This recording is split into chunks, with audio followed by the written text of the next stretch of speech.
नमस्कार दोस्तों, आप देख रहे हैं हॉरर स्टोरी डार्क। चलिए आज की कहानी की ओर बढ़ते हैं। अजय पहली बार मुंबई जा रहा था।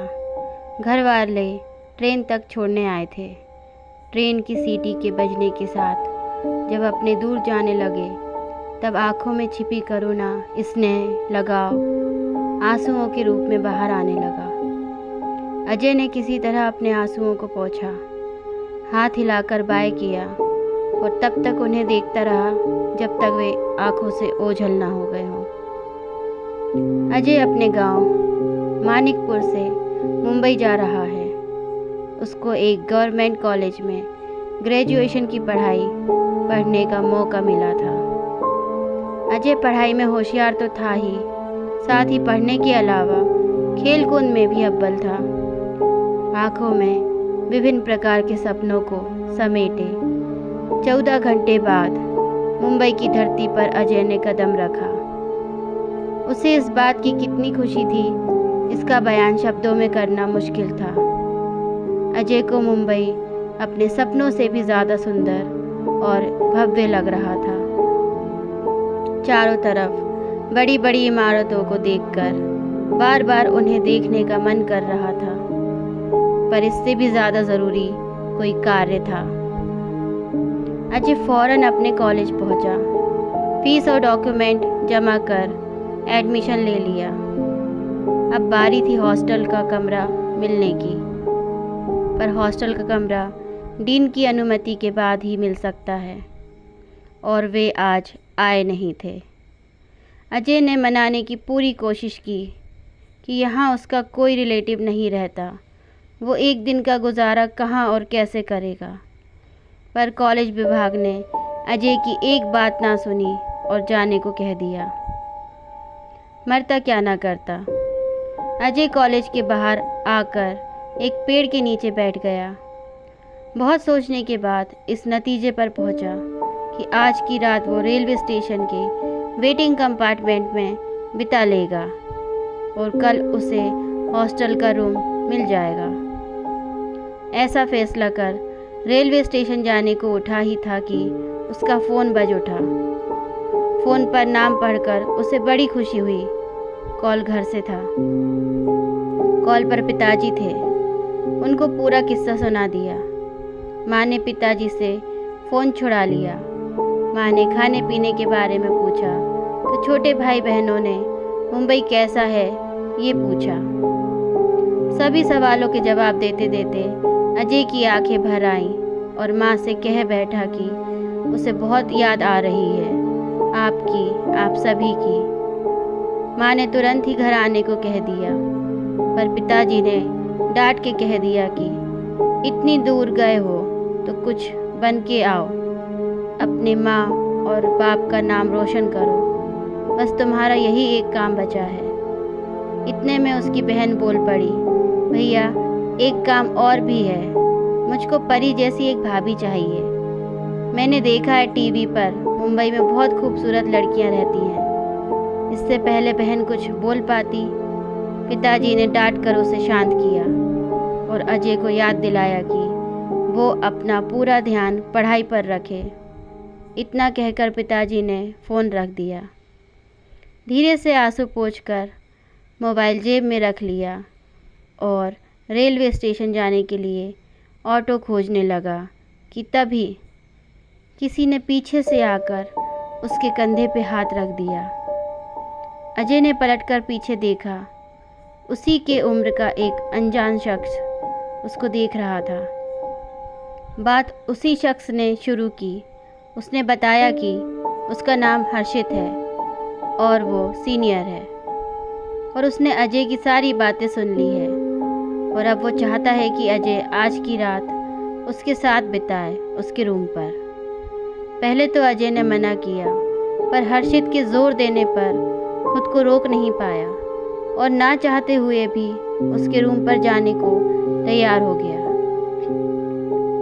दोनों ने ऑटो पकड़ी और कुछ ही मिनटों में अपने गंतव्य तक पहुंच गए। हर्षित ने किराया दिया और आगे बढ़कर अजय को अपने पीछे आने को कहा। 3 मंजिला एक मकान में सबसे ऊपरी मंजिल पर बने इकलौते कमरे के सामने हर्षित खड़ा हुआ। अजय ने ध्यान से चारों तरफ देखना शुरू किया।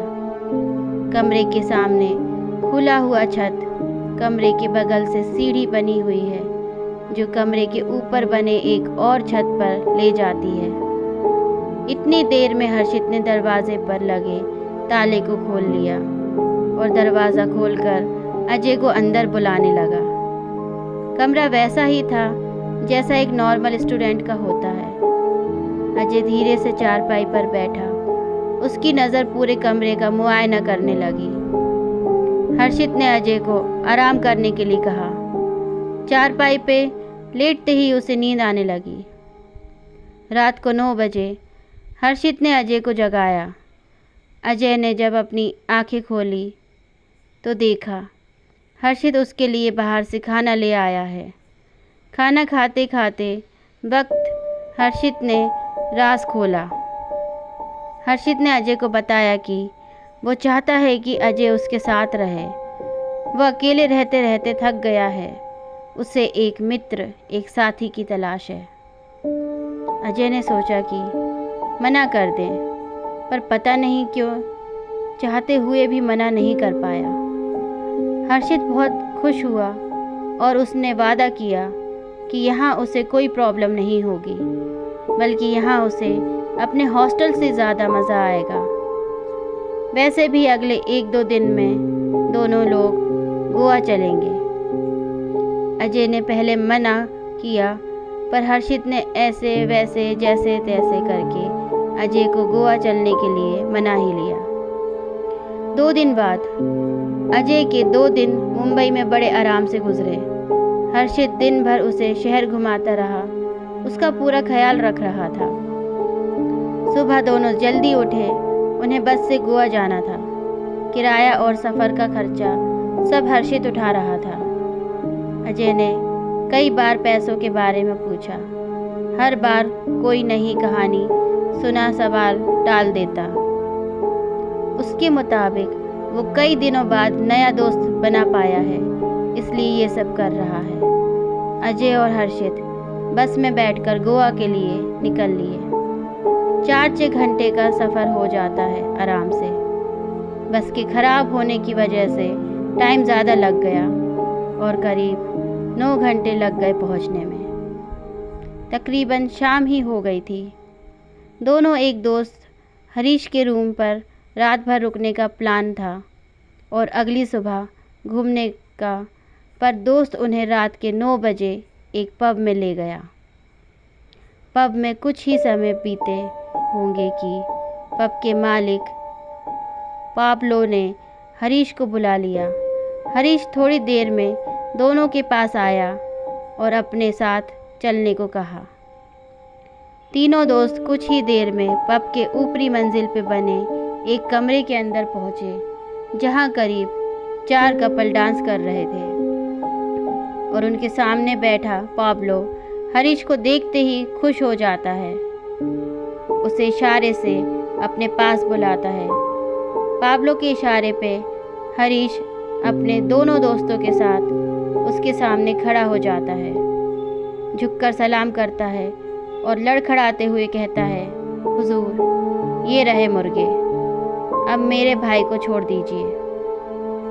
मुर्गे शब्द सुनते ही अजय और हर्षित दोनों के कान खड़े हो गए। उन्हें कुछ समझ ही नहीं आ रहा था कि ये सब हो क्या रहा है। पाब्लो ने ऊपर से नीचे तक हर्षित और अजय को देखा और हल्की हूँ की आवाज़ निकाली। अपने एक गार्ड को इशारा किया। पाब्लो के पीछे से एक गार्ड आया। उसने दोनों हर्षित और अभय के साथ हाथ पैर बांधकर एक कुर्सी पर बैठा दिया। पाब्लो अपनी कुर्सी से उठा, हर्षित के कान के पास आकर धीरे से कहा, मैं जानता हूँ वो तुम ही हो जिसने मेरे घर में चोरी की है। मुझे मेरा सामान वापस चाहिए। कौन सा सामान? हर्षित ने दबी हुई आवाज़ में कहा। पाब्लो ने ना सुनते ही एक गहरी सांस ली।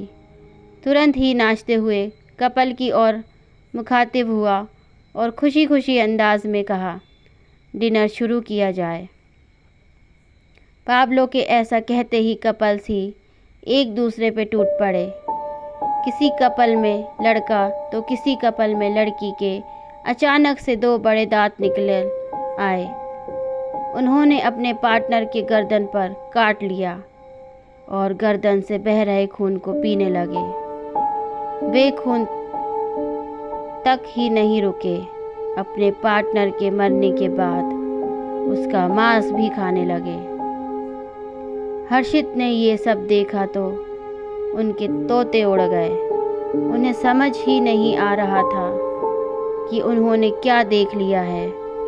अभय ने हर्षित को समझाया कि ये पिशाच हो सकते हैं। वैसे ही बड़े नाखून, बड़े दांत और वैसे ही वहशीपन जैसा उसने बचपन में किस्से कहानियों में सुना था। कमरे में हो रही चीड़-फाड़ को देख के पाब्लो को बहुत खुशी हुई। उसने भी अपने दांत बाहर निकाले और अपना चेहरा हर्षित के पास ले आया और उससे कहा, अब बताओ कहाँ है मेरा सामान? रमेश के पास। उसी ने हमसे वो वीडियो कैसेट ले लिया था। हर्षित ने एक सांस में सब कह दिया। कहाँ मिलेगा रमेश? सेंट मारिया रोड पर बाएं से तीसरा मकान, दूसरा मंजिल रोड की तरफ का कमरा। हर्षित अब पहले से ज़्यादा डरा हुआ था। पाब्लो ने गार्ड्स को उस पते पर जाने को कहा। हरीश ने एक बार फिर अपने भाई को छोड़ने की बात की, पर यह बात सुनकर पाब्लो ने एक तीखी मुस्कान बिखेरी और हरीश को एक गार्ड के साथ एक कमरे में जाने को कहा। उस कमरे में जाते ही कुछ ही क्षणों में हरीश की चीखें सुनाई देने लगी। इस पर पाब्लो बोला, आखिरकार हरीश को अपना भाई मिल ही गया। आधे घंटे के अंतराल के बाद पाब्लो के आदमी सीढ़ी लेके आए, पर रमेश उन्हें नहीं मिला। उनके मुताबिक रमेश गांव भाग गया है और सीढ़ी वही कमरे में एक खास जगह छुपा गया था। पर पाब्लो को कुछ शक होता है और वो अपने आदमियों को दांत दिखाने को कहता है, जिस पर उसके आदमी मुंह नीचे कर लेते हैं। पाब्लो गुस्सा हो अपने पास रखी बंदूक चला देता है और उसका एक आदमी वहीं गिर जाता है। मुझे यानी पाब्लो को झूठ बोलने वाले लोग बिल्कुल पसंद नहीं। अजय ने झुककर उस आदमी के सिर पर लगी गोली को देखा। उसका रंग चांदी जैसा था। हर्षित ये जान चुका था कि उसका दोस्त रमेश अब नहीं रहा, पर अब तक वो यहाँ क्यों रुका था ये उसे समझ नहीं आ रहा था। पाब्लो ने सीढ़ी चलाकर देख के चेक किया। ये वही सीढ़ी थी जिसमें उनके वैम्पायर होने का राज छुपा था। सीढ़ी से कंफर्म होने के बाद पाब्लो ने कहा, हमारा काम हो गया बेटा, हमें जो चाहिए था वो मिल गया है। इतना सुनते ही अजय ने एक झटके में बंधी हुई रस्सी तोड़ डाली। उसके ऐसा करते ही हर्षित की कांटों से खून नहीं वाला हाल हो गया। उसे समझ ही नहीं आ रहा था कि हुआ क्या। तब पाब्लो ने कहना शुरू किया, तुम नहीं समझे हर्षित, ये सब 1 महीने पहले शुरू हुआ था, जब तुम लोग मेरे घर में घुसे थे। तुम और तुम्हारे 3 साथी मेरे घर में पैसा चुराने के लिए घुसे थे, पर तुमसे पहले कोई और घुसा था चोरी के लिए। उस पर मैंने हमला कर उसका काम तमाम कर दिया, परंतु तुम लोगों ने मेरी वीडियो बना ली थी। हमारा राज खुलने का ये सही वक्त नहीं था, इसलिए मजबूरी में हमें अपने बेटे जैसे लड़के को उसके घर से बुलाना पड़ा। इसकी खोजी प्रवृत्ति ने कुछ ही दिनों में तुम्हें खोज लिया और तुम इसके सम्मोहन जाल में फंसकर वो सब कर गए जिसकी वजह से आज तुम यहाँ हो। इसको देख रहे हो, इस अजय के गांव में साल भर पहले एक प्रोजेक्ट के सिलसिले में गया था। वहाँ इसने मेरी जान एक शेर से बचाई थी, पर मुझे बचाते वक्त ये घायल हो गया। बचने की कोई उम्मीद ना देख मुझे अपना खून इसे देना पड़ा। तब से ये मेरे साथ है, मेरे इशारे पे काम करता है। इस राज के खुलने पर हर्षित को मानो अपने कानों पर यकीन नहीं हुआ। पाब्लो के कहने पर अजय हर्षित को मारने जा ही रहा था कि तभी उसने पाब्लो को धक्का देकर उसकी बंदूक हथिया ली और धाए की आवाज़ से गोली चलाई। पाब्लो के सीने पर गोली चली। पाब्लो को मरने की वजह अजय बता पाता इससे पहले ही बूम की आवाज़ के साथ एक बम फटा और दूसरी मंजिल का बेस गड़बड़ा गया। गार्ड्स ने बताया दूसरे पब वालों ने हमला कर दिया है। दोनों के बीच जमकर गोली और बारूद चले। इसी मौके का फ़ायदा उठा के हर्षित भागने को हुआ। हर्षित दूसरी मंजिल की खिड़की से कूद गया और नीचे कूदते ही किसी को ठेंगा दिखाकर ओके का इशारा किया। हर्षित के इशारा करते ही बूम की आवाज़ के साथ बहुत बड़ा धमाका हुआ और पूरा पब धू-धू कर जल उठा। हर्षित के सामने एक कार आकर रुकी। उससे एक फादर और मारिया पब के दो बाहर निकले। असल में उस सीढ़ी में क्या था ये बात हर्षित पहले से जानता था और उसे पता था कि अब वो नहीं बचेगा, इसलिए उसने चर्च में मदद मांगी। ये सब उसी मदद का हिस्सा था। फादर ने एक हाथ से इशारा किया और फायर ब्रिगेड की एक गाड़ी आगे बढ़ी। उसके नॉर्मल पानी में होली वाटर यानी कि पवित्र जल मिला हुआ था। फादर ने उसे एक टैंक दिया वैम्पायर हंटर का और उसे जाने को कहा। अब फायर ब्रिगेड के ज़रिए जलते हुए पब पर पानी डालकर उसे बुझाया जाएगा। इस पानी के स्पर्श से वैम्पायर कमज़ोर हो जाएंगे और फिर क्रॉस और चांदी की गोली और तलवार की मदद से सबको ख़त्म कर दिया जाएगा।